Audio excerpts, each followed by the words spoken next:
Our final recognition is that of the Distinguished Senior as chosen by the NAU Alumni Association. This award was previously presented at the Gold Axe Awards ceremony held a few weeks ago.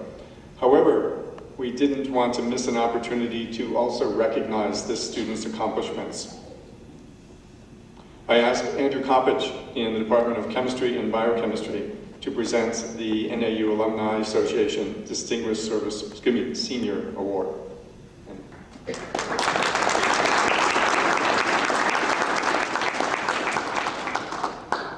Thank you, Paul. Good morning, and thank you for coming. I'm honored today to have the privilege to present Pete Manchin with the Distinguished Senior for the College of Engineering, Forestry, and Natural Sciences. I'd like to give you a bit of more information about Pete. Like many of the students honored today, Pete's had an excellent academic career. He's maintained a 4.0 GPA and has been on the Dean's List every semester that he's been enrolled at NAU. He's been a National Merit Scholar finalist, a member of the Golden Key Honor Society, and the American Chemical Society. Pete was a unanimous choice by our department for the VM Slifer Award in 2013 and the Junia McAllister Award in 2014, which are recognitions given by the Department of Chemistry to our most outstanding junior and senior level student, respectively. Now, just a bit less formal, although Pete's accomplishments are noteworthy, what's just as impressive to me is the fact that Pete chose to pursue a chemistry major accredited by the ACS, which represents the most challenging degree offered by our department. And similarly impressive, as I've mentioned to many of my colleagues, is just how far into the A range Pete's A's actually have been.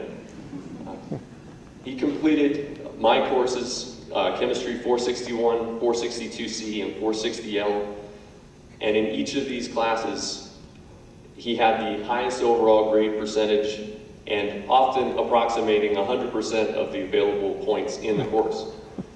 I can't recall more than 5 or 6 questions over the course of all 3 semesters that he had answered less than perfectly.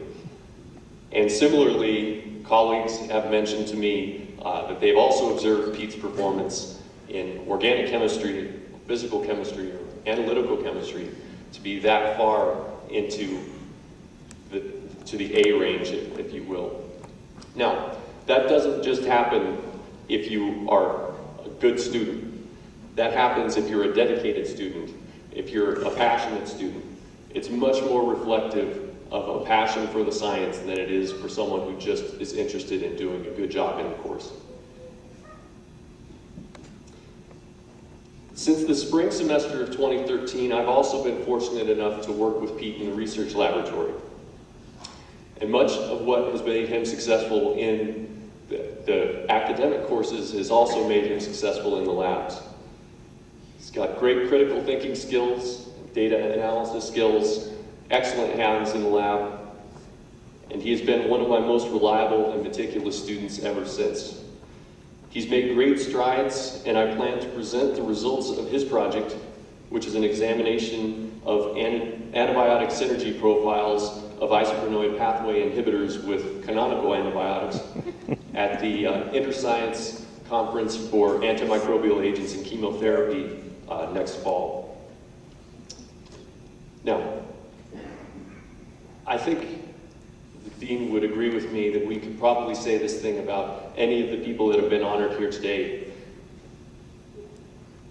But I think when I think about Pete, one of the things that comes to mind is that I could imagine anywhere he went to college after he put in his 4 years, it would end the same way, with him being acknowledged in front of his peers in some distinguished fashion.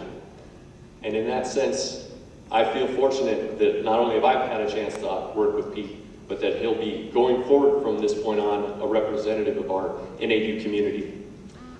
And with that, I'd like to bring Pete up and give him his award.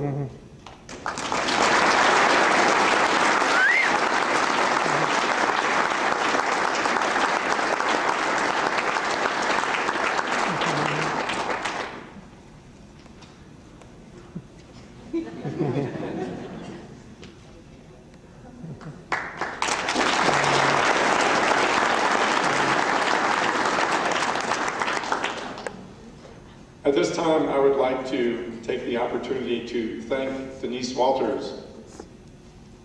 Without her dedication to this morning's event, none of this would happen. And so as she runs to the back of the room, I think we should give her a hearty round of applause. For your hard work, for your persistence. And I ask that as you walk across the stage today, realize that you did not do this alone. We will see all of you this afternoon at the Sky Dome. And as a reminder, students and faculty who are participating in the ceremony, you are expected to be in your place, wherever that might be, at 12 noon.